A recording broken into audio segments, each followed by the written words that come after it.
Ma'am. I stopped reading because the rest is a blank page.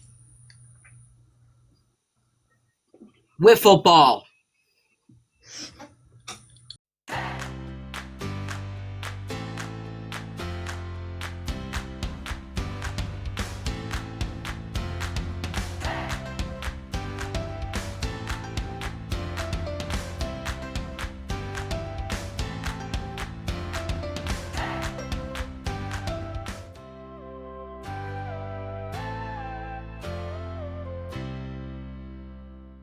Welcome to the Hold My Pen Promptcast.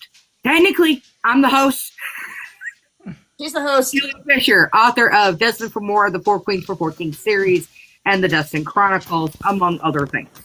My lovely co-host, which is doing our hosting duties this evening on the old Tiki Talkie. And what we do here is, whether you have 1 minute, 5 minutes, or an entire week, we release a writing prompt at the end of the show. In the process, you get to vote. If you stick around, you get to vote on the prompt for the next week. And as such, we write on it all week long, whether you have 5, 10, 15, 20, or an entire week to pull it off. Then you go to the link is in the bios. People, we need the links in the bios. And then you sign up for our mailing list. By the way, we do not spam you on that mailing list, but you at least once a week do get a email of what the writing prompt is or the selection of which you can pick from. As such, we write on it, we send it over to the email, and then our lovely, dedicated Izzy Krause, she reads them out for us. Or if you want to read them yourself, then you just put in the thing, hey, I want to read it, and then we know to let you up in the box. Yep. And that's what we do here. All of the instructions, if you sign up for the mailing list, because maybe you can't join us every week, right? And goodness only knows the future of the clock. But at least you get the email Sunday afternoon with that week's writing prompt, any announcements about what we're doing with the show, and instructions on how to submit it. And if you want to come up and read your own work, we will definitely let you do that if you would prefer that I read it. Now, again, I'm not a narrator. I'm not a voice actor. I just read a lot of books. And so I do put as much emotion. I also read them blind. So you get my real reactions as a critical reader. I do a lot of In real time. In real time. I do not look at them before I open them live and read them aloud and give my real honest to God feedback about the stories that you have written. The whole point of Hold My Pen Promptcast is to encourage people to write, to get those stories flowing, increase your writing talent, get better, tell whatever story it is that you have to tell. So far, we have encouraged people who have never picked up or even thought about picking up a pencil or a pen or opening everything up to do the things that we do. And I am so very blessed to immense the community that we have. With that, this week, we actually added an additional challenge because in the comments, in your voting, you guys tied on which of the 4 prompt options you wanted to write. So we left it up to our beautiful, amazing host, Julie, to be the tiebreaker. And nobody likes me when I'm the tiebreaker. Not to break the tie and said, do both of them. So he's going to do both. Do both. Do both. So of the 4 options, you guys consistently have chosen the dialogue prompt, which is to use this dialogue prompt. However, this last week, you guys were torn between first line and dialogue. First line and the dialogue. So the first line use was, I would have lived longer if it weren't for Ethan. And the use this dialogue was, you don't want to live in a society like this, yet you don't want to do anything about it. Now, again, our prompts are change the verbs for your tense, Change the names. If you're not vibing with Ethan, don't worry. I got a work son named Ethan. I don't vibe with him too ever since he left. If you need to change it to he, she, if the prompt says husband, but it's a fiance or a wife or a brother, change it. The point is to spark your creativity. So this week we do have 1, 2, 3, 4, 5, 6, 7 submissions. Thank you so very much for getting those in today before 3 p.m. Central. We love you. And up first is our lovely middle brother here, Mr. P.A. Powers. Now, there is... Whoa, hold on. A caveat. P.A. what? Power. P.A. what? Sorry, Power. Sorry. P.A. Power, author of The Chimera Wolf, Chimera Clan, and the upcoming Decoding Shady Pines. Now, to preface this, there are some dark themes that I have been warned may make you cry, and this is the express one that get the tissues out, or the hanky, or something. And there may be some triggering things. We're going to do our best. Please remember your mental health is the most important thing. And this is the beginning rough drafts of a new book that Mr. Power was not intending on writing quite yet, but we kind of forced his hand. So Kingdom of Shadows, a dark retelling of Peter Pan. Prologue. The medical ward was a tomb of sound and silence.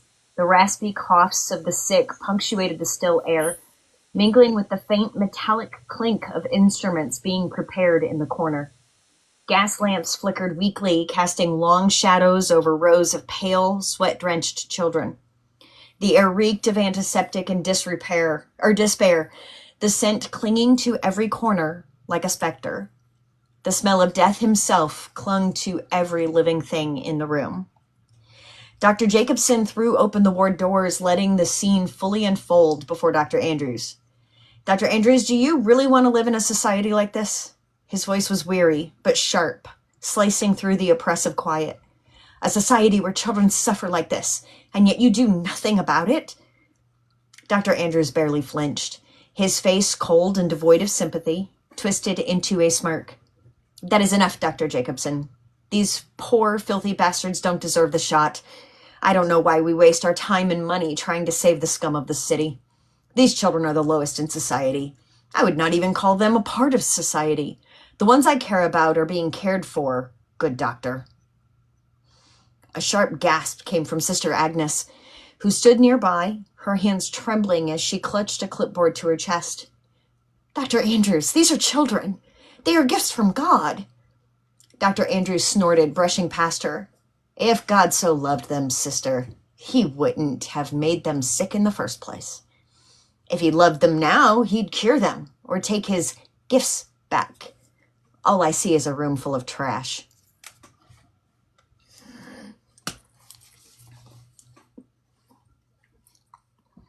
With that, he turned on his heel and strode away, his coat swishing behind him. Sister Agnes's lip quivered as she whispered a prayer under her breath. Dr. Jacobson placed a steadying hand on her shoulder. Come, sister. The children need us more than he ever will. They moved down the rows of cots, tending to each child as best they could with the limited supplies. Then they stopped at one particular bed. A young man lay there, his black curls plastered to his forehead with sweat. His labored breaths came in shallow bursts, each one a struggle. Here, child, Sister Agnes said softly, adjusting the damp cloth on his forehead. Let's try to make you more comfortable. Peter's eyelids fluttered open, his deep brown eyes clouded with fever. Sister, he rasped. Yes, child. Am I going to die? Her lips parted, but no words came.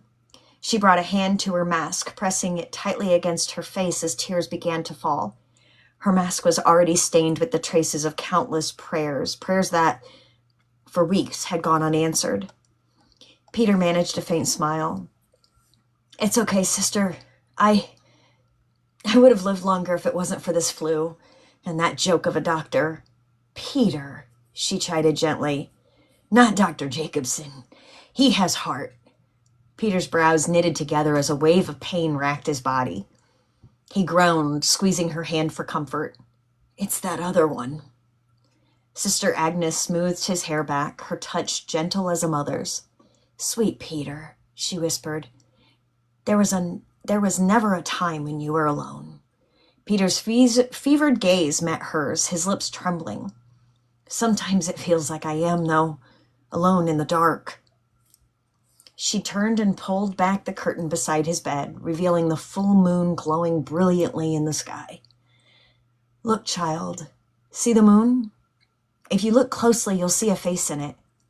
Peter squinted, blinking rapidly as if clearing his vision. After a moment, he nodded weakly. "I see it. Even when the moon hides behind the clouds, it's always there," she said softly. "Just like God. You may not always see him, but he is here. And so am I." Peter let out a long sigh, his grip on her hand tightening slightly. "One night, sister, I'll close my eyes. And when you open them," she said, her voice firm but kind, "you will be in the arms of our dear Lord." "So, I'm going to die," he said, his tone more statement than question. "Peter, my sweet boy," she said, her voice breaking, "I won't lie to you. We have known each other since you were found abandoned as a baby. I raised you at the orphanage, and when you got sick, I couldn't bear to see you go. That's why I came here, to care for you." Peter's lips curled into a faint, bittersweet smile. "You always did have a soft spot for me." "And I always will." Sister Agnes gently tipped a cup of water to Peter's lips, her steady hands betraying none of the tremors in her heart. "Here, sweet boy. Just a sip. That's it." Peter drank weakly, his parched lips barely parting. "Thank you, sister," he whispered, his voice little more than a breath. She placed the cup on the small bedside table and stroked his damp curls. "Rest now, Peter. I'll be back shortly." Peter gave her a faint nod, his eyelids fluttering closed. Sister Agnes stood, smoothing her habit, and walked toward Dr. Jacobson, who stood at the far end of the ward. He was bent over, his hands trembling as he gently lifted the still body of a young girl from her bed. Her frail form was wrapped in a white sheet, her hair spilling like golden threads over his arm. His eyes, red-rimmed and hollow, met Sister Agnes's as she approached. "I'm not sure how much more I can take," he said, his voice cracking. He carried the girl toward a child-sized coffin on a nearby table. The coffin was plain and rough, made from cheap pine wood, but it was better than nothing. It may not be much, but it's better than a bed sheet in a hole in the ground. If God is to take them, let me send them properly home, with dignity. Sister Agnes placed a hand on his arm, her touch a silent offering of strength. She reached down and picked up a small handmade doll that had been tucked beneath the girl's blanket. The doll was simple, its face stitched with uneven eyes and a crooked smile, but it was clearly loved.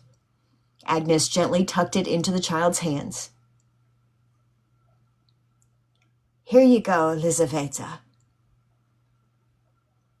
Don't worry. We'll take good care of Sammy." Dr. Jacobson hesitated for a moment, then nodded.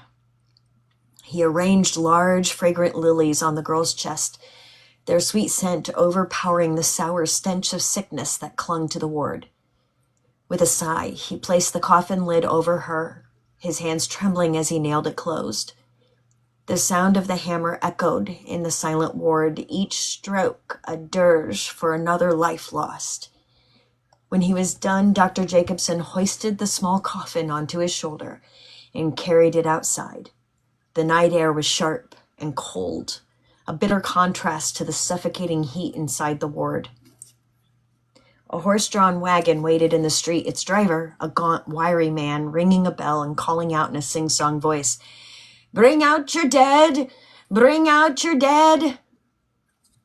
Dr. Jacobson approached the wagon, his jaw tightening as the driver turned toward him with a wide, wicked grin. "Oh no, not another poor soul," the man said mockingly. "Do you have payment for me to take this one?" Dr. Jacobson's lips thinned. "You are the undertaker. One of the few in this town, a town that pays for your services. To demand that these poor families pay you to take care of their dead is deplorable." The undertaker shrugged, his grin never faltering. "A man has to eat, good doctor. With the town's coffers running so low, I'm never guaranteed payment."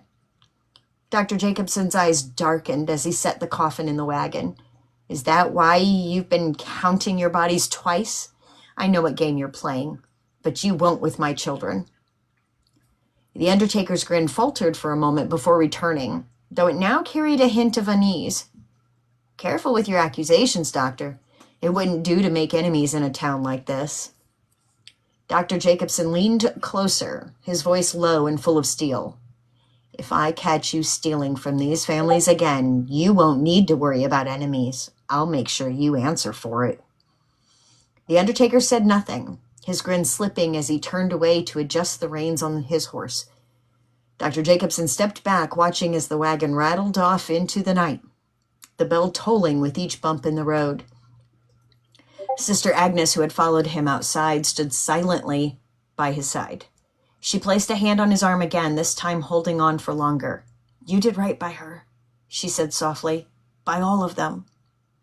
Dr. Jacobson nodded, his shoulders slumping. "It doesn't feel like enough."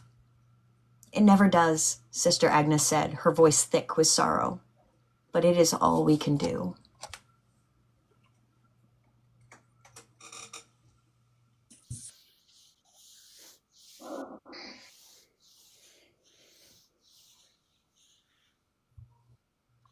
I warned you.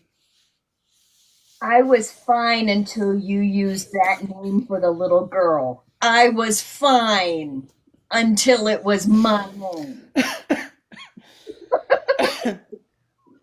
Blame the draw system. I put names in a hat and I draw. It's powerful fucking shit. What a way to start the night out with a bang! Whew. Hey, at least you didn't get the prequel. No.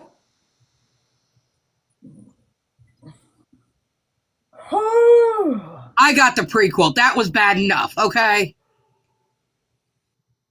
That was 30 minutes of me being unconsolable.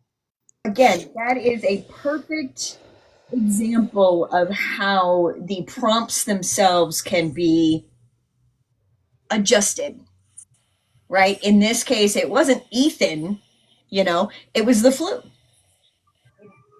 Based off of that starting line, I would have lived longer if it hadn't been for Ethan. Well, no, young Peter knew that he would have lived longer if it wasn't for the flu.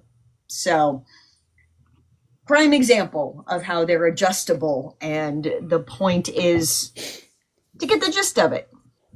Okay, and again, our prompts this week were to start with this line: "I would have lived longer if it weren't for Ethan," or whatever name you want to use instead. And use this dialogue. You don't want to live in a society like this, yet you don't want to do anything about it. Our next submission is from our longtime supporter from the beginning, been here with us the whole step of the way, Trisha Jones. And it does appear that this is a continuation of what she was working on last week that I desperately wanted to know more about, and my wish is getting fulfilled. Okay, calm. Okay. I sighed and said to myself, I would have lived my naive life longer if it wasn't for my brother Ethan. I thought back to the night I overheard him talking to someone on the phone. I had walked past his room headed to dinner when I heard, "I can't believe my father has done this." I stopped to listen just out of sight of the door that was open just a crack. My father changed his will to give my great oil company. I am the oldest. I am the rightful heir. I didn't know Dad did that. I know I have always been more interested in the company and have been going to work with Dad when I was little and worked for the company since I was 16. But I always thought my brother would be the one to inherit the oil company. Father thinks she deserves it because she has worked there and learned everything about the company. He paused. I have to find a way to keep her from getting the company. I will give it to him, I thought. Then, as if he heard my thoughts, Ethan said, even if she would give it up, Father has it that she does the company would be sold and the money would go to charity. I have no other choice but to get rid of her permanently. Ma'am, you should be resting. I jumped as I heard the woodsman. I just woke up from a bad dream, I responded. He came and sat on the chair near the cot. Do you want to talk about it? It was about why I am running, I answered. I ended up telling him everything I heard Ethan say. The woodsman looked shocked as I finished saying, so I ran, and Ethan and his crew were chasing me. I only hope when he saw me laying at the bottom of the embankment, he assumed I was already unalive. Why didn't you tell someone about what you heard? He asked. I didn't have the chance. Ethan came after me that night, I sighed. Even if I had, it was my word against his, and he is the favorite among the society. It can't be that bad, the woodsman said.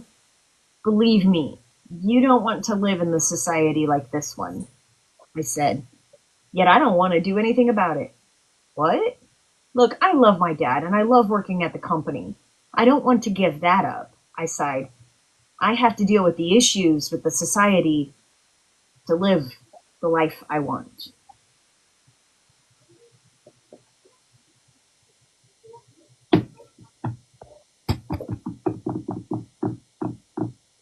Miss Jones.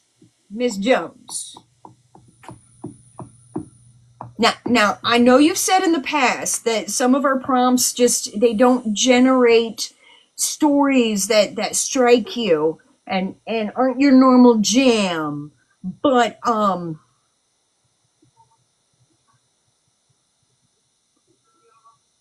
liar, liar, pants on fire? Just run with that, girlfriend. And our next submission is from a resident horror scare the pants off Izzy, Dahlia Mac. I was tired and in a daze from being woken up so early. He asked if we could switch shift times. I said no and wandered back to bed. I answered, so someone didn't scream while in there? Yes, I did yelp for a moment because I banged my knee. He won't speak. We have to unalive him, the quiet snowman said.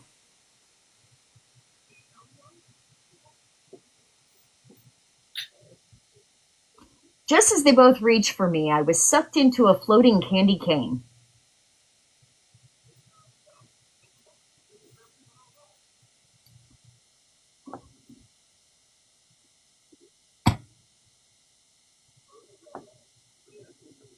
Has anybody seen, side note, has anybody seen the trailers for Red 1? Yes. Okay. Yeah, that's what I was like. Waiting on the polar bear. Right? I'm waiting for the polar bear. Just as they both reached for me, I was sucked into a floating candy cane. I flew inside the candy until I landed headfirst into a ball pit. Next thing I know, I am getting pulled out by a polar bear. I love you, Dahlia! I immediately scrabble away until I slam my back into a wall. Looking around, I see other polar bears, elves, Arctic foxes, and some other creatures standing around. Welcome to the Resistance. This will be your new home until we complete our mission. my bedmate said, holding his hand out. This is real. It's so much bigger than I imagined, I utter. I would show you the place, but we don't have time for any tortures, he said.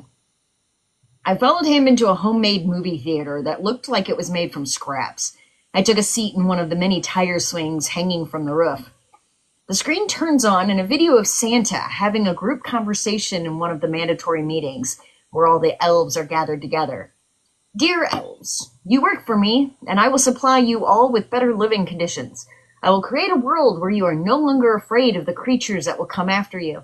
I, St. Nicholas, will protect you from all the bad, hide you from the world of humans, and make sure none of them will ever take you from your loved ones ever again. Forced to do unbearable things for those filthy humans, Nicholas said. Elves looked at each other and whispered to one another. After a long moment, the elves collectively shouted, We don't want help from the likes of you. Nicholas's jolly smile faltered. You don't want to live in a society like this, yet you don't want to do anything about it. I have come here offering solutions to your problems, and what do you do instead? Turn your backs on the solutions given, St. Nicholas said. You are nothing more than a trickster, the elves chanted. Before long, elves attacked him with their magical powers. Nicholas fought back with his own powers. Gold and red colors of magic flew around the large building as they fought for control of one another. The film faded to black.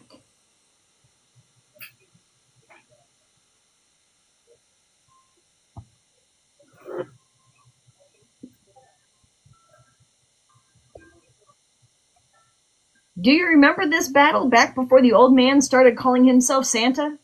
My mate asked. Yes, how can I forget such a tragic day? I replied. Let me show you another film, he said.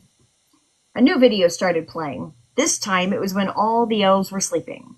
The old man was using his magic to place green shoes on our little feet. Once all the shoes were on, he placed hats on our heads.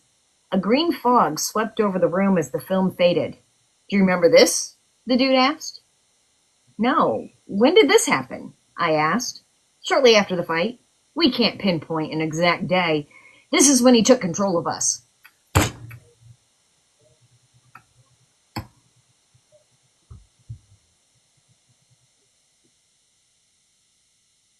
So what I'm hearing is that Krampus is the good one. Okay. The shoes were filtering our speech so we couldn't fight back. The hat stopped our ability to remember certain things, like where our elf children are and that we had any. The drinks prevented our powers. Take it every day and we can't use our magic against him. The next generation of elves have no powers because we aren't able to remember the ritual that gives them their powers, he said. So why don't we just not put our hats on and we can remember stuff? I asked. Not that easy. Even when we take the hats off, we can't remember what was already forgotten, the dude replied. I take my hat off confused, staring at the bell on the tip of the hat. So what do we do? I asked. You are a wanted elf now. We were hoping you could stay in the field a little longer, but they have caught on to us a lot faster than planned. I have a few job options for you. You pick what you want, and I will place you in with others doing that job. First option, help save others from the control. Second option, attacking and weakening the areas that will help us win the battle. Third option, looking for the children. Fourth option, I will take the third option. I interrupted. Perfect, follow me, he said, leading me towards a large Christmas tree. He knocked in rhythm to an ancient elf song. The door slid open and we walked into an elevator, going down beneath the tree. Elevators in the Christmas tree trunks? I love this!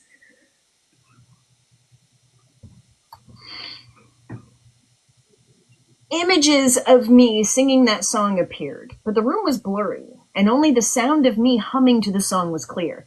I tried focusing on the humming, trying to remember the words that came with the beat. Hey, you okay there? My bedmate asked.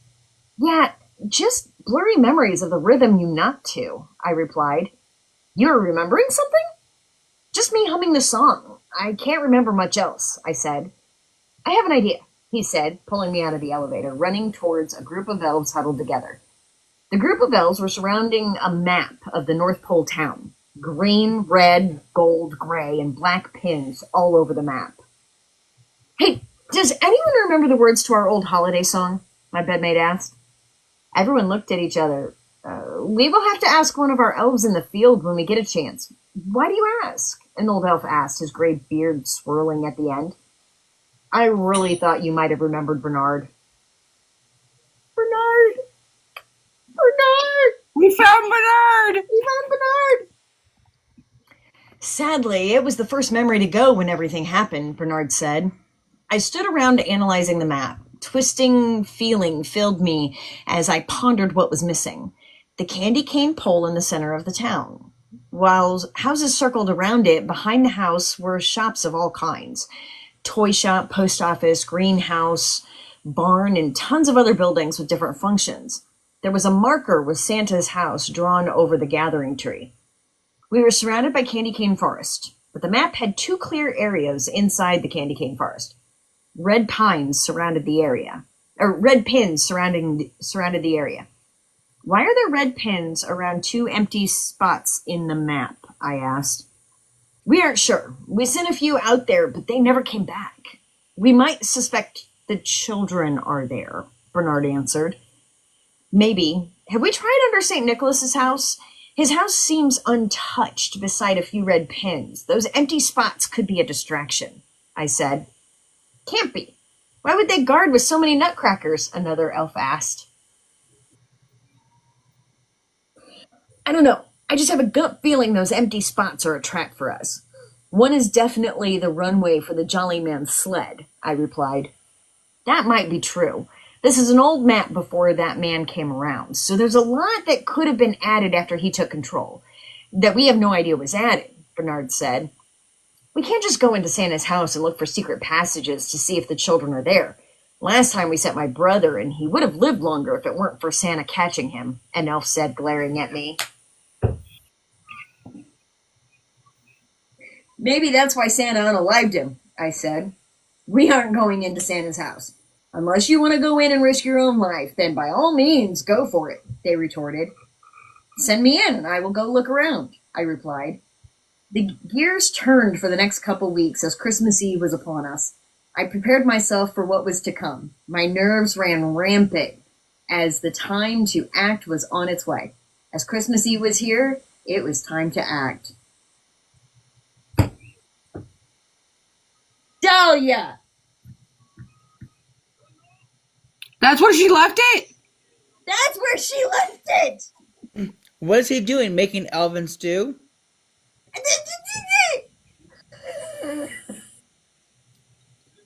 I want more.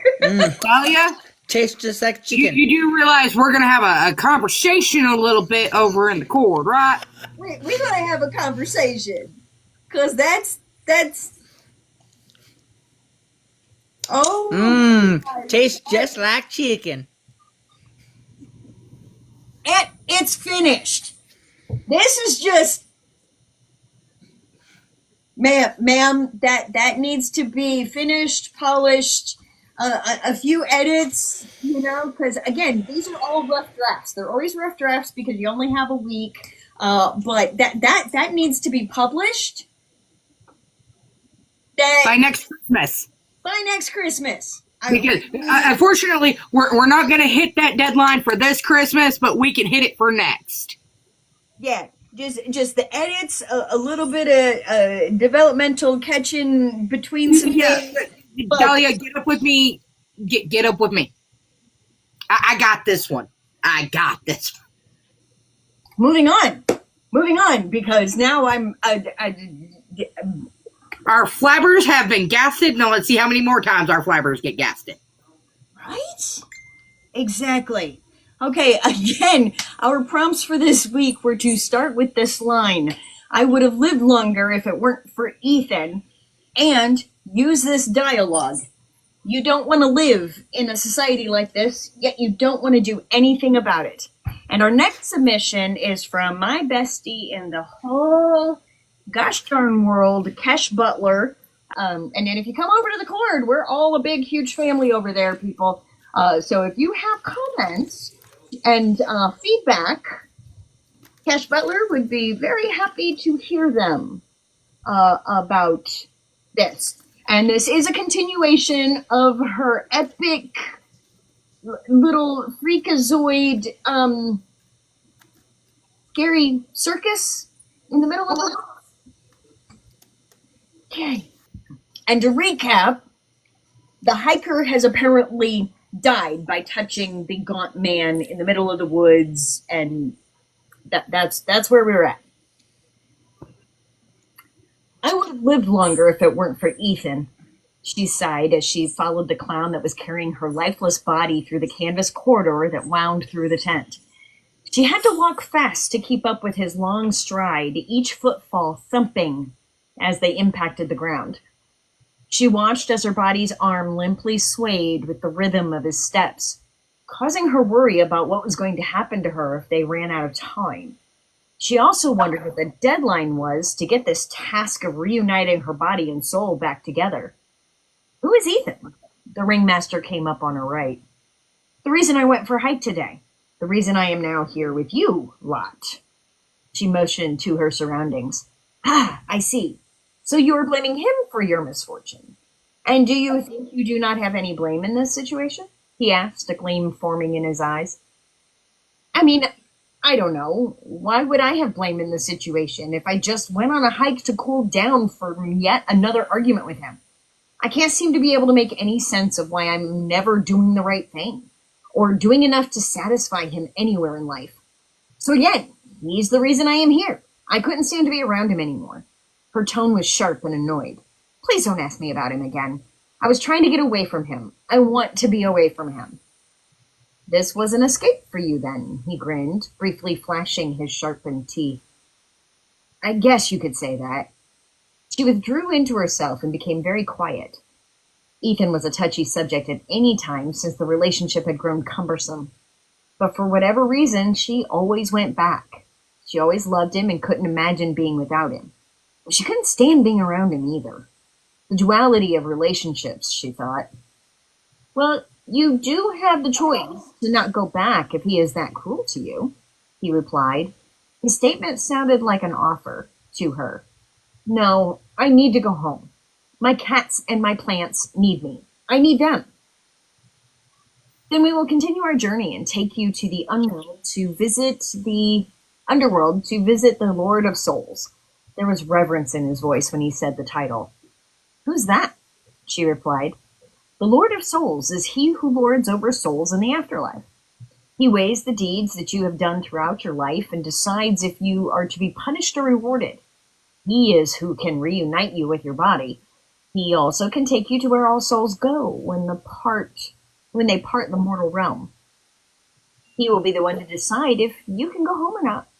That is who the Lord of Souls is, he emphasized. Should I be afraid?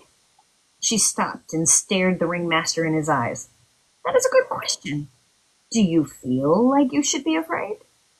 Are there things that you hide from the world that might keep him from placing you back in your body? He raised an eyebrow and grinned as if he knew her darkest secrets. A cold shard of fear ran down her back and radiated through her. Did he know? The thought of one of her darkest secrets crossed into her mind. The Lord of Souls will know. She feared what that would mean for the chances of returning to her body. Her gut began to form knots in her anxiety of if she would be returned to her body or not.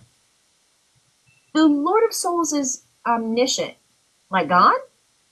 She tried to hide her anxiety. No, not entirely. Or at least not in the way it is implied in Christian myth. He turned away and continued towards their destination. The clown had continued on, a decent amount of space having formed between her and the ringmaster and the clown and her body.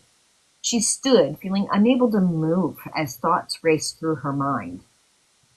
Are you coming? I thought that you wanted to be reunited with your mortal self.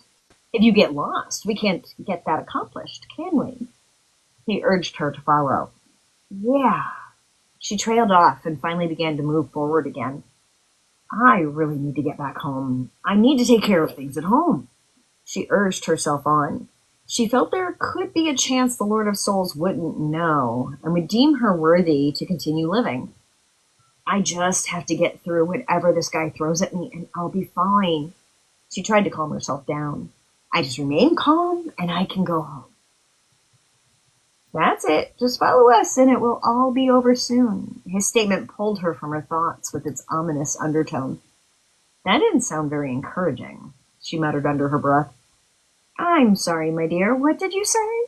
His head whipped around and his eyes bored right through her. It's nothing. I don't know how to feel about any of this, she replied as she sprinted ahead of the ringmaster and caught up with the giant clown carrying her body. After that exchange, she wanted to make sure she didn't lose sight of her body. Her suspicion and anxiety were starting to breed paranoia. She felt as if there was no good from allowing them to have control of her future. She caught up with the clown, who looked over his shoulder and hissed as she slowed down to keep pace with him. You be careful with me, you hear? She tried to be assertive without challenging the giant. The clown just growled and continued forward towards what looked like a glowing light down the canvas corridor. Is that the door to the afterlife? She spoke again, trying to get an answer from him. Yes, came the sweet voice of the tightrope walker as she came up beside her. Bruno isn't much for conversation. He feels it makes things complicated. He believes in action, Emily explained. Does he even know how to speak? The hiker replied incredulously. I know words, he finally replied, but like humans, words are deceiving. They are both kind and cruel, he finished. There you have it, Emily replied in a matter-of-fact manner. Surprising, he replied. The ringmaster spoke up, causing both women to look over their shoulders at him. Emily continued, I mean, he can speak. He just has decided that action is louder and more direct than words. I sometimes feel as if we can all take a lesson from his philosophy. How does he communicate, if not through words? The hiker replied, confused and unsure of the information. He just spoke now, and from what I can tell, he didn't lie with the words he used. He does speak when it is absolutely necessary, but otherwise we hear grunts, growls, and groans like a ghoul. But I will tell you, in life, he was an educated man, probably the smartest of our troop. But once we had all passed into the afterlife, he changed. I sometimes think he released the monster that was inside him, and now we have him, Ringmaster explained. The hiker looked over at the clown and then back to Ringmaster. Does that happen often? People turning into those things they suppress? A wave of worry washed through her mind, causing the thing deep inside of her to stir. Don't you dare, she ordered as she felt the thing in the back of her mind retreat. She had to return to her body. The ringmaster said it wasn't her time. There was no way she wouldn't get to go back to the mortal realm. She needed to go back. Your silence betrays something, the ringmaster stated, pointing at her. What do you fear, child? What is the thing which you hide from the world? It's nothing. I have no secrets. I'm a pretty boring person, if I'm honest, she replied, hoping that she had covered up what had been going through her mind. A shiver went down her metaphysical spine at the thought he saw into her mind and saw the darkness that laid within. Lie, the clown said. The hiker looked back to him in mild shock. Secrets don't stay hidden very long here, my dear, Ringmaster said, narrowing his black eyes as he looked into hers. Secrets are the monsters that consume us here, he emphasized as he turned to continue towards the growing light. The corridor of canvas has at some point disappeared, and it was just blackness that surrounded them. She sped up to keep up with her three companions and her body, not wanting to get lost. What does he mean by that? She thought to herself as they reached the glowing light, which turned out to look like the gate to a cemetery. The door to the unworld, Ringmaster motioned as the clown continued to take slow, metered steps forward. The unworld. Don't you mean the underworld? She asked, not sure if she was mishearing or if they had been misspeaking. The world and the unworld, they are the opposite of each other. The world is the realm of life, and the unworld is realm of death, Emily answered. Without one, you can't have the other. Very much like light and shadow, she finished. The unworld, the hiker repeated. A pause hung in the air as they passed through the glowing gateway. She looked around as they started through the unworld. She looked into the distance, the sky looking as it was just before sundown when the light was barely there. Just enough that she could see things she never could have imagined. She looked around to see the skeletal mirror image of the trees and the woods she had been hiking through when she happened upon the undead circus. In the branches, there were what looked like small creatures with large eyes like an owl, but wings like a bat. And in the distance, she thought she saw a shadow shaped like a deer, but something was off. She couldn't quite place what it was in her mind. She followed her new companions down the path towards the edge of the forest into a barren clearing that was shaped like the lot where she had parked her car. The gravel crunched with each step the clown took, drawing her attention towards him. Straight out from the entrance to the clearing was a carriage with a ghastly-looking horse with black hair and glowing gold eyes. Sitting on the horse's nose was a small curved horn, much like a rhinoceros. Its lion-like tail whipped around in the air as it snorted and stomped with the clown's approach.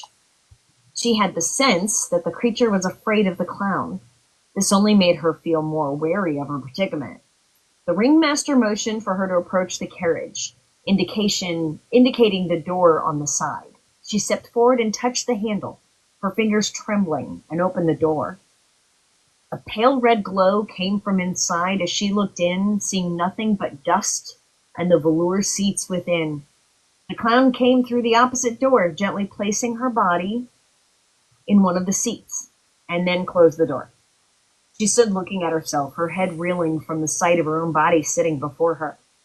She both felt detached and connected simultaneously, unable to move as she stared at herself. Emily gently placed a hand on the hiker's shoulder. I know. It can be very jarring to see yourself in such a manner. Don't fret. Your body is currently in a middle phase. Not dead, but not alive. Once we reach the Lord of Souls, you will be reconnected and all will be well again, she soothed. The hiker still wasn't very sure about it all.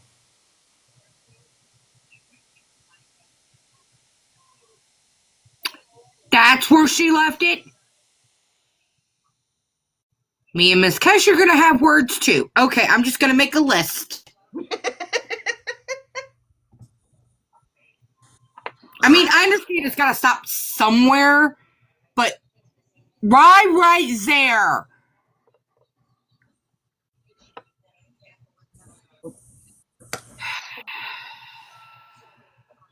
So, we have turned to the pirates of C.R. McCormack's world. We forced her to write and sparked her muse about some characters that had long been dormant, and we're all here for it. So, I shall commence. I would have lived longer if it weren't for Daphne. You're seriously going to keep blaming me for that? For the rest of our lives? I mean, the rest of yours at the very least. Overhearing this conversation had Soraya freezing, leaving her standing at the base of the staircase she descended. She hadn't been paying too much attention to where she'd been going, too focused on getting as far away from the ship railings as possible. Even the windows were making her uneasy, expecting to see that snake woman's face pressed up against the glass and hissing at her. So she'd headed for the middle of the ship, where there wouldn't be any windows, and apparently stumbled upon the crew's quarters in the process. Half a dozen figures were gathered around a table in the middle of the open space, playing some kind of card game. Normally she'd be curious about the game's rules, but right now she was fixated on the bit of conversation she'd overheard.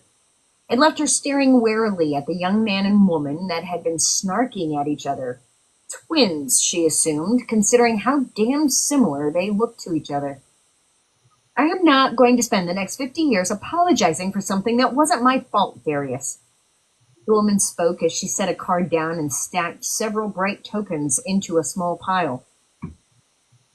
Poker.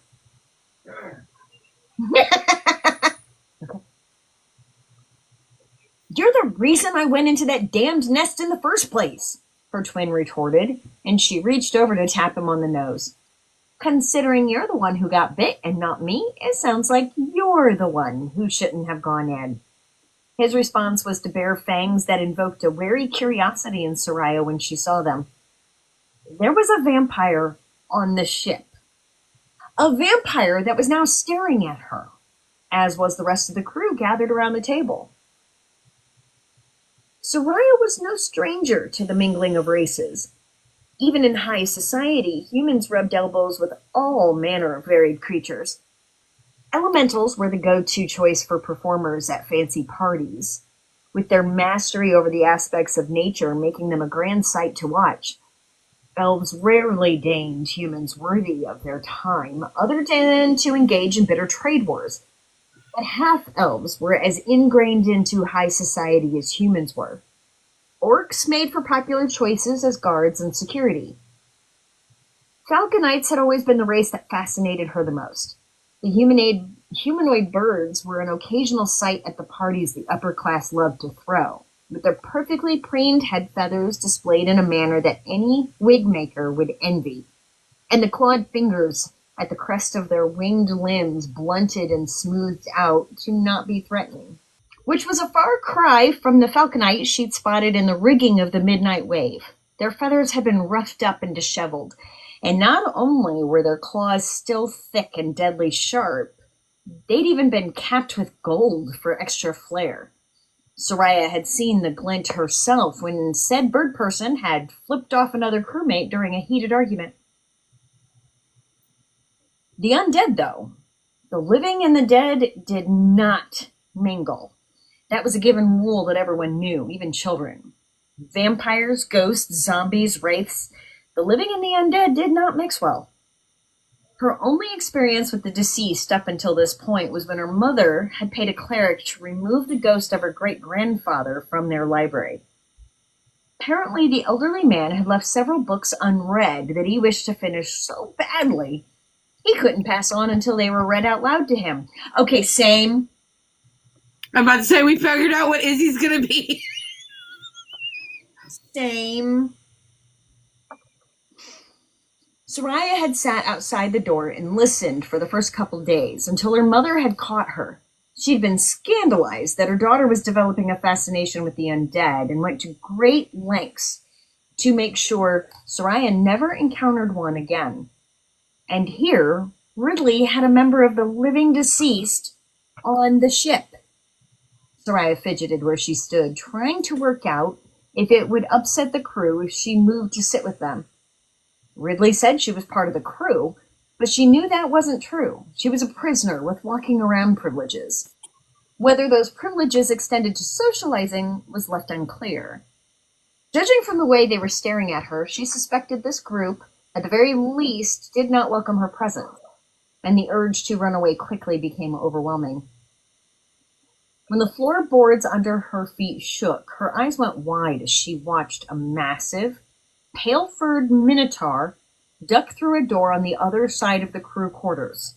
The giant bull's appearance drew the attention of the group playing cards, and Soraya took the opening given to her, bolting down a nearby staircase to the next floor below.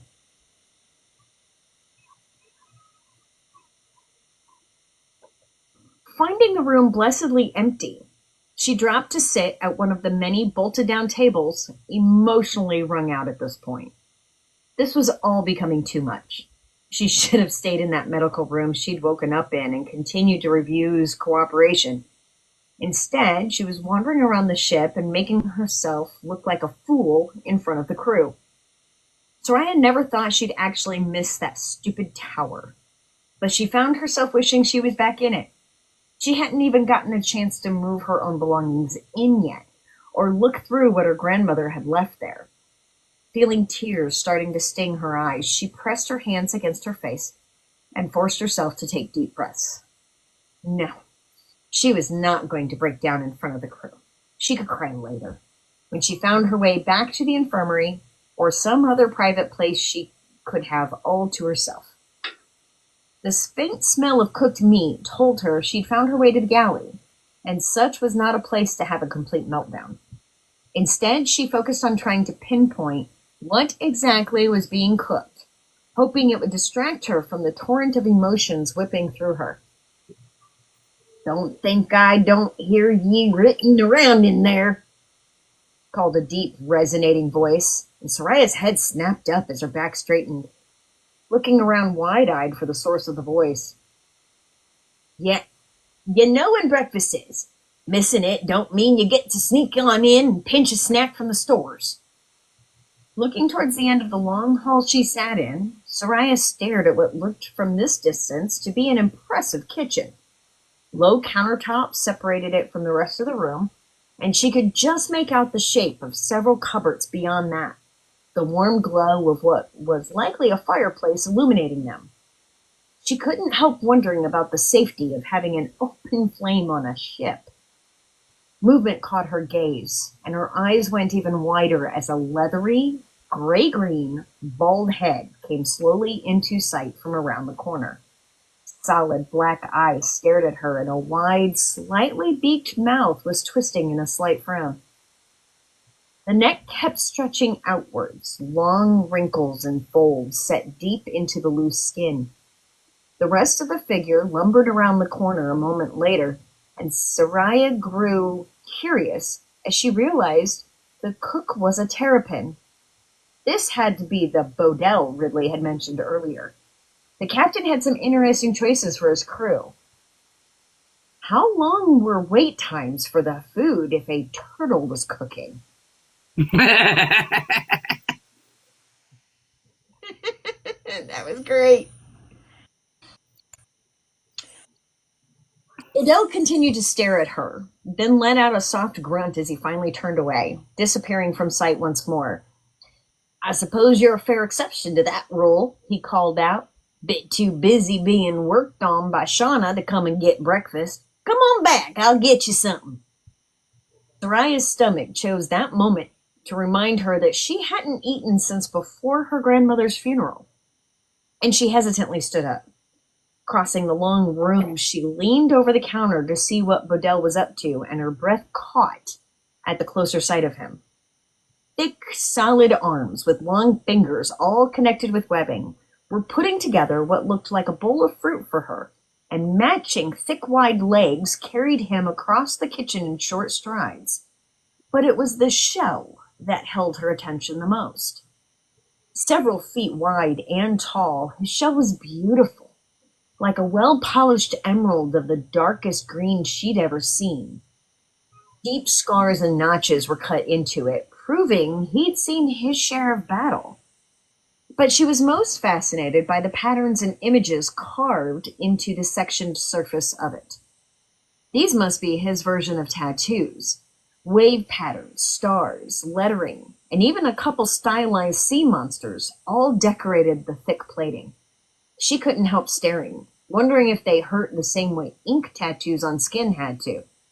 She'd always wanted a tattoo. Her mother had deemed it inappropriate for someone of her station. It hadn't stopped Soraya from drawing on her arms any chance she got while growing up. Same girl, same. He finally turned towards her with the bowl of fruit and a plate of some kind of dried meat. Soraya couldn't help staring at the trousers he wore, along with what seemed to be a swath of fabric wrapped around his chest and along his shoulders. Curious about how difficult the shell made getting dressed. I'm curious too. The heavy thump of the plate and bowl onto the counter in front of her broke her from staring, and her face went hot as she dropped her gaze. "My apologies," she spoke quietly and twitched at the low, raspy laugh she got in response. "That's the politest sorry I've gotten in a long while. You're definitely the lady guest I heard the crew talking about." He waved his webbed hand at her in a dismissive gesture. I've gotten much ruder first impressions than that. You're fine, girl. Now eat. You look close to falling over, and I don't fancy cleaning you up if you do. Picking up the bowl and plate, she settled at the table closest to the counter, not wanting to give the impression she didn't want to speak with him. He was the politest person on the ship yet, and Soraya needed an anchor of sorts before she became entirely overwhelmed. She picked up the fruit despite her hunger, trying to think of something to say, but the cook beat her to it. I'm impressed you're up and moving around so soon. He spoke from out of sight, having disappeared around the corner again. Miss Shauna's healing magic could only do so much for that bullet, and she ended up having to dig into your shoulder the old-fashioned way at one point. Guess they make you noble ladies tougher than I remember. That explained why her shoulder didn't hurt as much as she'd expected, if the doctor on the ship had access to healing magic as well. The final line he'd said finally clicked, and she couldn't help scoffing. Then you remember? You've met nobles before? Does this crew have a habit of kidnapping? She asked. That long neck stretched out into view again, fixing her with a stare that surprisingly had her feeling ashamed of her remark. To the point she ducked her head and mumbled another soft apology. For the record, no. We don't make a habit of kidnapping. Most times it ain't worth the hassle, especially you higher-up types. The few we have taken along, it's usually out of necessity, like in your case. And so long as they're polite and behaving, they get sent back home unscathed after we get what we need. So he meant what he said, she asked as she picked up a slice of apple. If I guide the ship, I can just go home after we're done?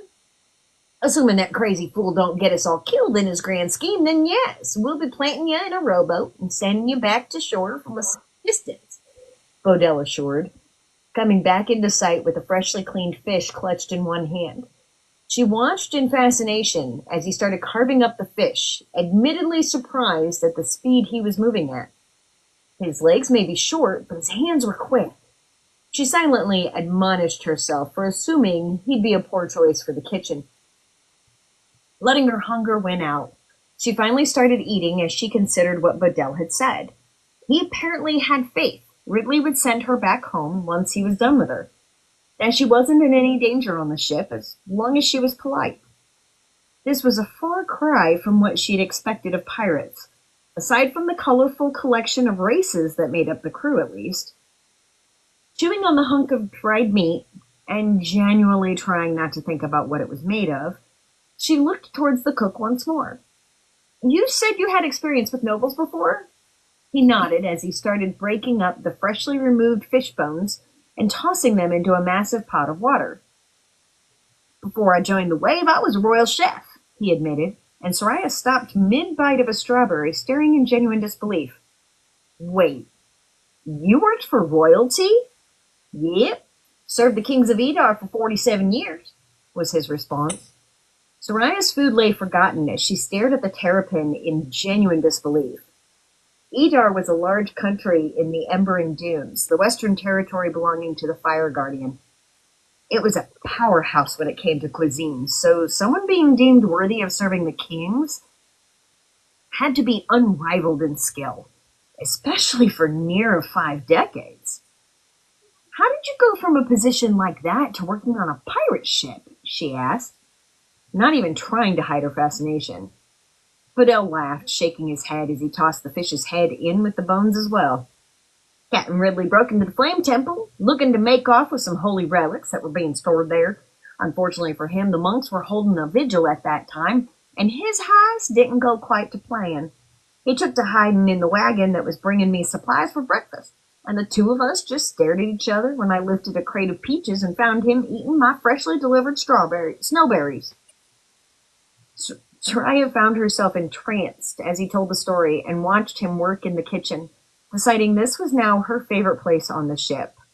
Maybe there was somewhere in the kitchen she could sleep if they wouldn't let her return to the medical room. Did you turn him in?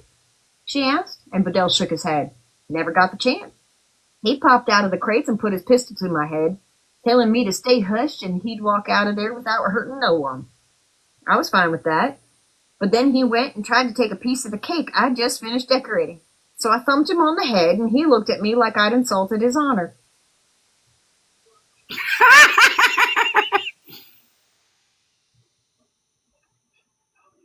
I mean...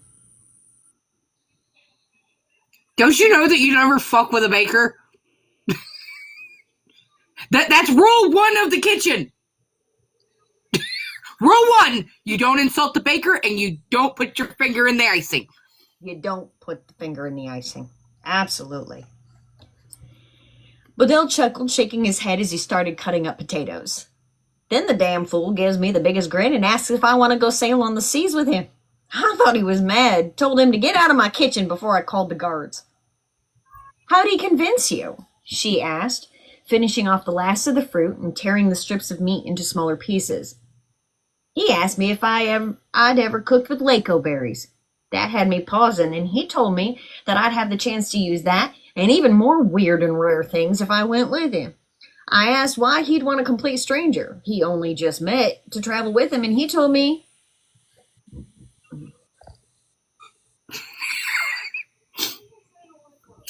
I told you that I needed someone who'd have the steel to smack me on the hand and chase me around with a knife if I tried raiding the kitchen in the middle of the night, came Ridley's voice from the doorway, and Soraya's back went straight. Her mood immediately soured.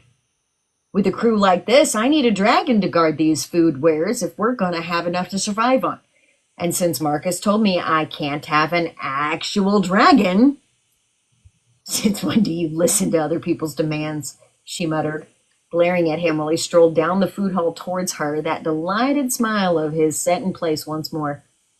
Bracing a hand against the table she sat at, he leaned in towards her, his smile growing as she leaned away in response. I happen to be a very good listener, and I value the opinions of my crew very highly, he assured. When she snorted and rolled her eyes, he stole one of the shredded pieces of meat from her plate with a wink before grinning over at Bodell. You're much happier here than you were at that stuffy palace, right, Bodie? The terrapin let out a loud, rumbling sound in response, and Soraya was unsure if it was a laugh or a groan. Given the choice between making complicated dishes in tiny portions for people who don't actually give a damn about how the food tastes so long as it's expensive, and getting to experiment with half the crazy things this crew finds out on the seas? Easy choice, Bodell assured, giving Ridley a salute. Looking thoroughly pleased with himself, the captain turned back to Soraya, leaning his hip against the table she sat at. I've taken the liberty of tidying my quarters up, so feel free to get settled in whenever you're done gallivanting through the ship, he informed her, and her eyes narrowed. I don't recall agreeing to stay in your room.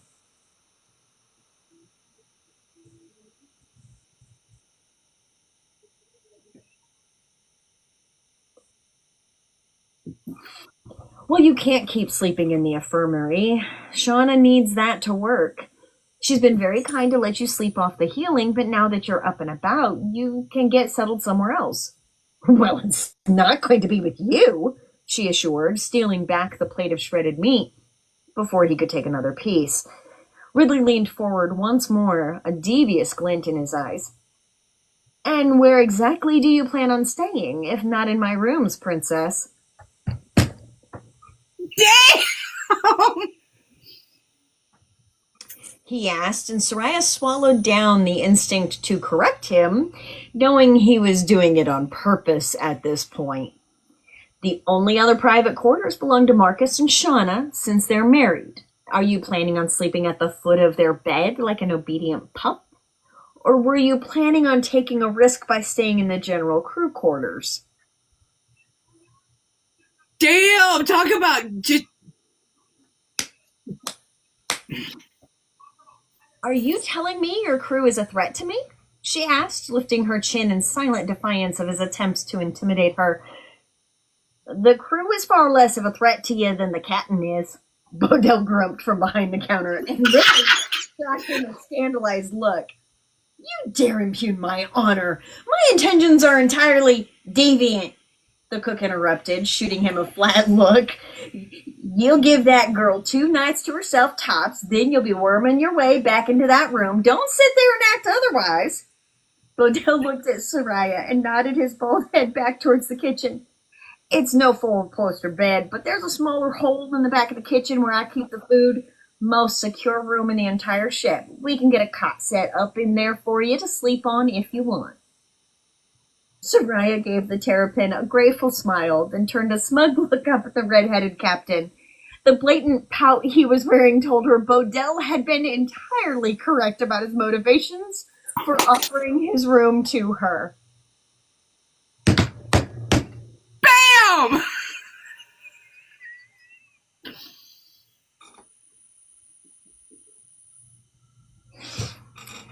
I don't know if Bodell, aka Bodhi, was supposed to have that kind of an accent, but the way you wrote the dialogue with the apostrophes and the spellings, that's the only way I could go with it. Hey, look, I am so here for Bodhi. I am here for him. I love Bodhi! Oh my god. I can't wait for this book. Me either. Every week. Every freaking week. Like, I mean, don't get me wrong. Some of it is so cliche. Campy, Cliche. It's like, we know it's going to happen, but at the same time, it's the dialogue between the characters that just brings it to life. They are larger than life. They are their interactions with each other, the snark, the I need this on my shelf. I literally need to know the instant this has a release date so that I oh yeah. Yeah. There you go. There you go, baby. Okay. Oh my god, I am so here for Bodhi. Calling Ridley out. I am. The way he like at most 2 days. And I'm like, oh my god, I love this turtle. I need him. I need him in my life. I want him as a plushie, including all of his back tattoos. Right. Absolutely. I need him as a plushie. He needs to be at least this big and slightly weighted. Mm-hmm. Just saying. Just saying. That's what we need. Yeah, I need him to be this big, and I need him to be slightly weighted. So, you know, when I'm having one of my bad days, I can just put him in my lap, and he just, like, hugs me, and I can still write. I'm here for that. Or I could turn him around and make him look like he's typing. There's an idea. That being said, our prompts for this week were to use this as a starting line, give or take. I would have lived longer if it weren't for Ethan. And to use this dialogue. You don't want to live in a society like this, yet you don't want to do anything about it. And as such, we get to mine.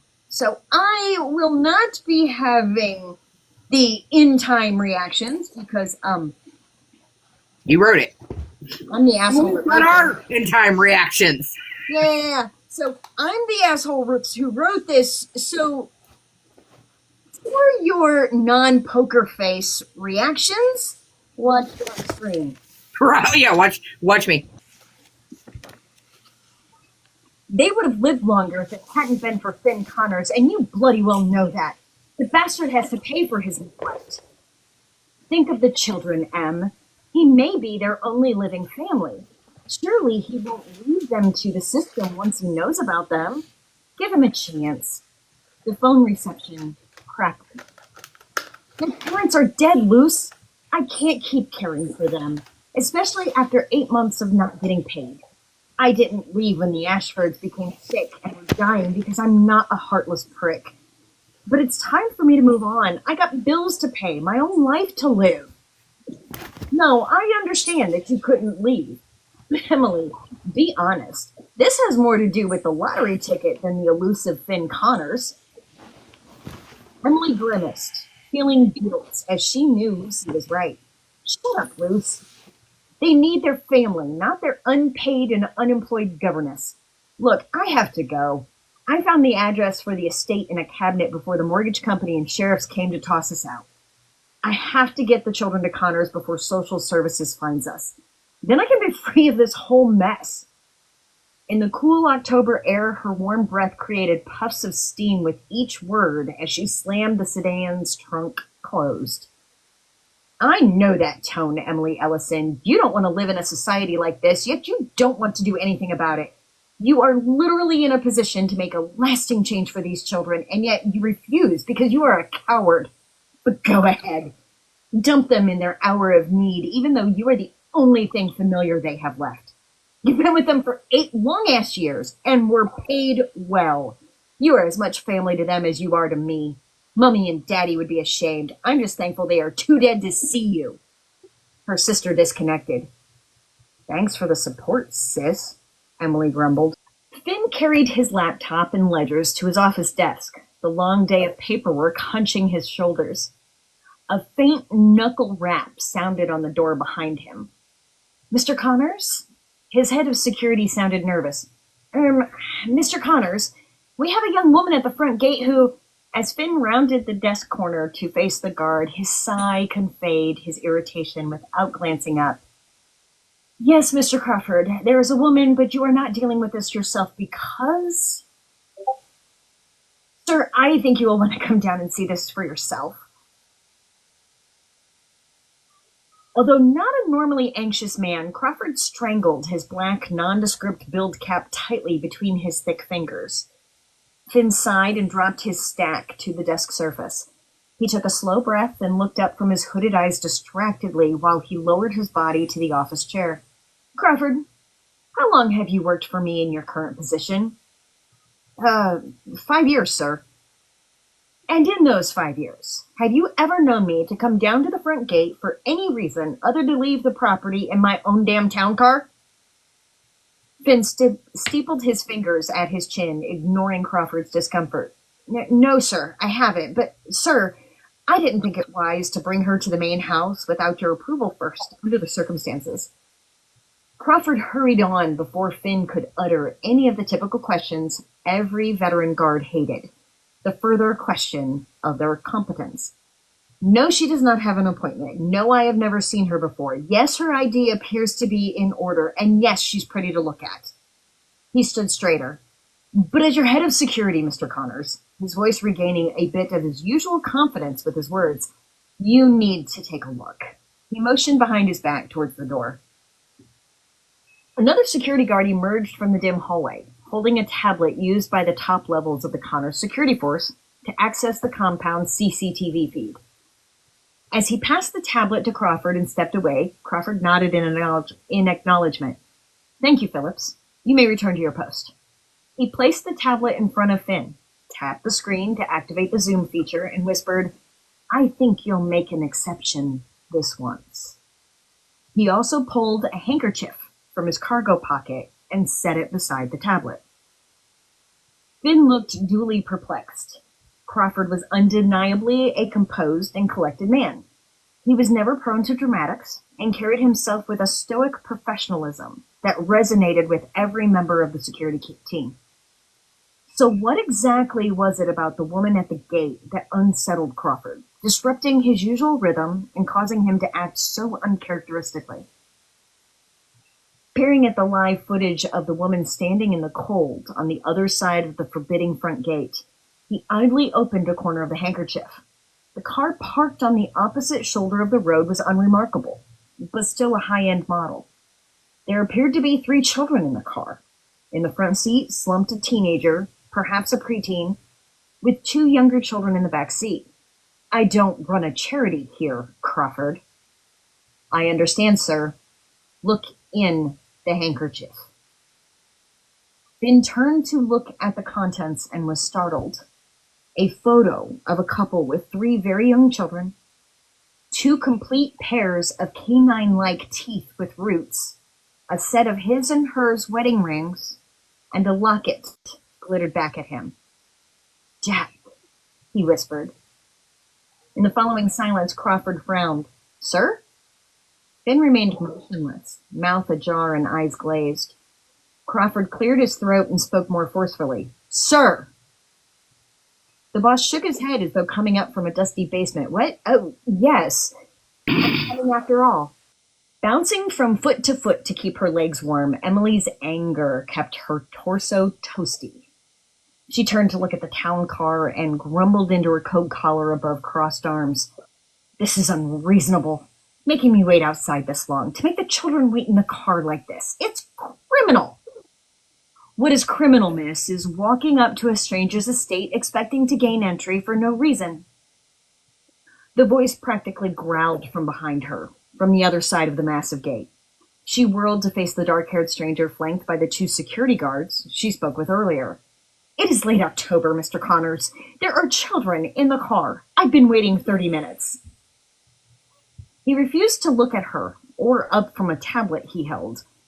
According to this, you pulled up in front of my home at 6:34 p.m. It is now 6:48 p.m., decidedly less than 30 minutes later. In fact, precisely 14 minutes have passed.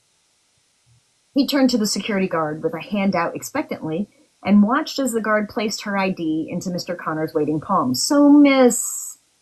He looked at her name, Emily Ellison. I do not board orphans nor run another type of lodging establishment. Please tell me what I can do for you, although you showed up uninvited on this cold evening. Emily was visibly upset. As I already explained to your security guard, I was the governess for the 3 Ashford children in the car behind me, until their parents passed away last month. The state absolutely cannot place these children into the foster care system, Mr. Connors.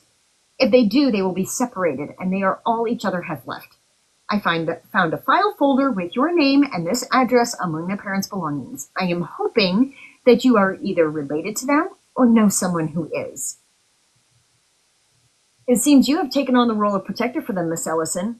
He looked up at her, moonlight momentarily casting a silver sheen to his irises, matching the hair at his temples. His intense gaze pierced through her, giving her an unsettling feeling, like being hunted in the woods, before he returned his attention to the tablet. You're not without means. Apply for foster parent status and continue raising them. You've already been doing it for nearly a decade. He swiped his finger across the smooth screen, intently reading. I beg your pardon? What makes you think I've been with them that long? You would not fight this passionately for children you barely knew, Miss Ellison. He lifted his gaze, his lips curled into a feral snarl. You want more money, is it at it? You intend to blackmail me with these children? It did not sound like a question. Her mouth dropped open at the rapid shift and his audacity.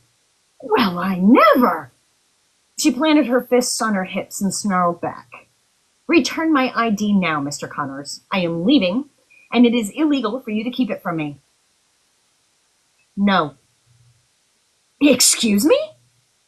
I said, no. We are not done here, Miss Ellison. He pushed on before she protested further. You have much to explain before I let you leave with those children. Crawford, please open the gate and escort Miss Ellison, her car, and the children to the carriage house entrance. I will meet them in the drawing room. He handed Emily's driver's license to the guard and walked away.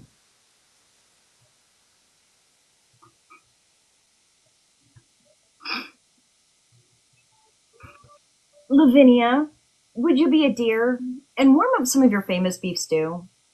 I think 3 bowls in the dining room should cover it, with a 4th ready when I call for it. We have a couple temporary guests.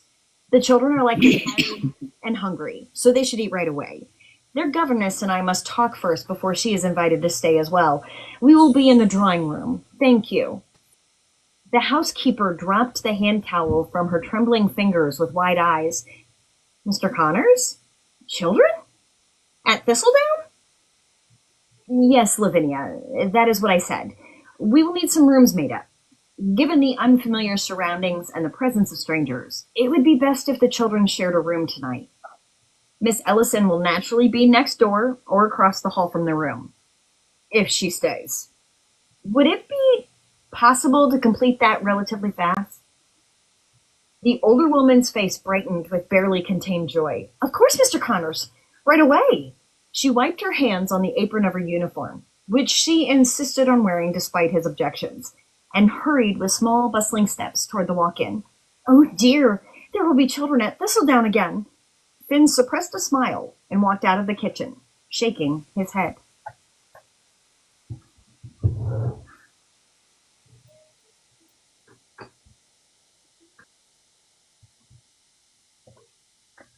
That's where you chose to leave it?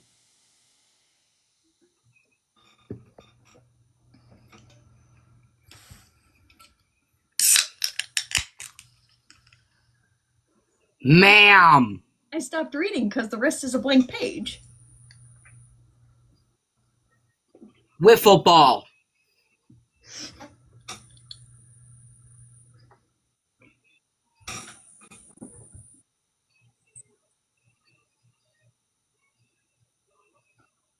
Ma'am.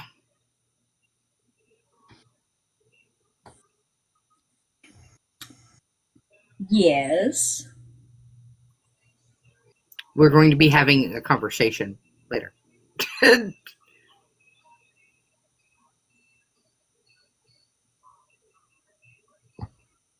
These prompts keep giving me additional ideas. I'm pulling things out of the woodwork and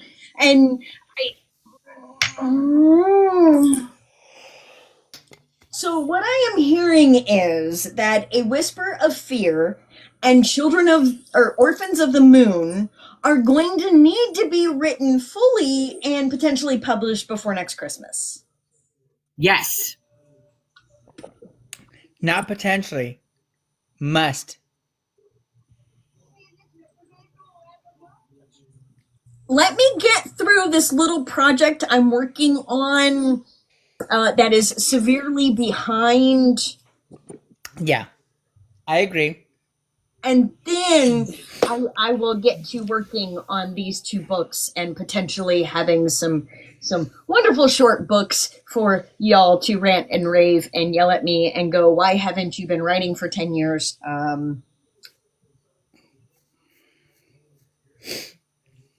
Because I needed the right group of friends. Apparently.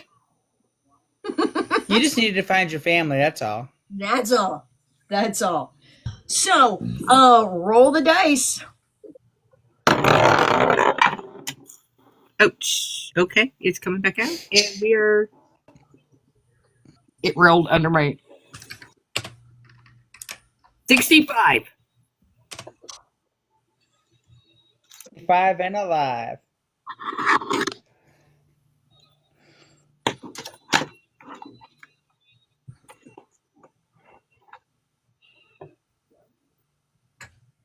I need a D12. Why do we need a D12? We need a D12 because the prompt says, write about a society where dreams become more vivid in January. Okay. About a society where dreams become more vivid in January. All right. Now, there is not a 165, so you can either roll that bad boy again, and we go between 100 and... Yeah, that's what we usually do. So.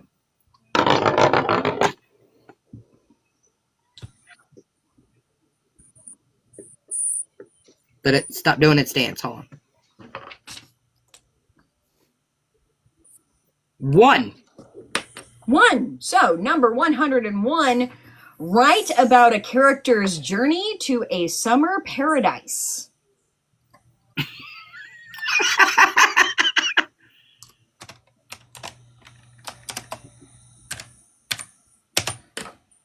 I mean, we all couldn't use a little bit of summer paradise right now in the Northern Hemisphere. 21.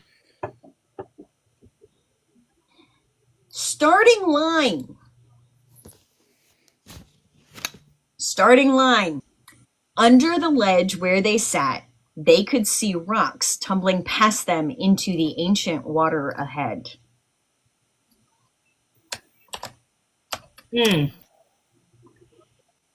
That doesn't fit with mine either. So, next one. 5, my lucky number. All right, number 5 in the use this line of dialogue is, don't be scared. I just need you to come with me for a minute. That one works. All right, so our 4 options for next week's prompt. The official one that we are going to be doing will be asterisked in the email. So if you are subscribed, don't forget to subscribe. You will get all 4 of these, and the official one will be asterisked in the newsletter. But feel free to have any of them. Take your imaginations off into the world. Number 1, write about a society where dreams become more vivid in January. Number 2, write about a character's journey to a summer paradise. Number 3, use this as your starting point. Under the ledge where they sat, they could see rocks tumbling past them into the ancient water ahead. And number 4, use this dialogue.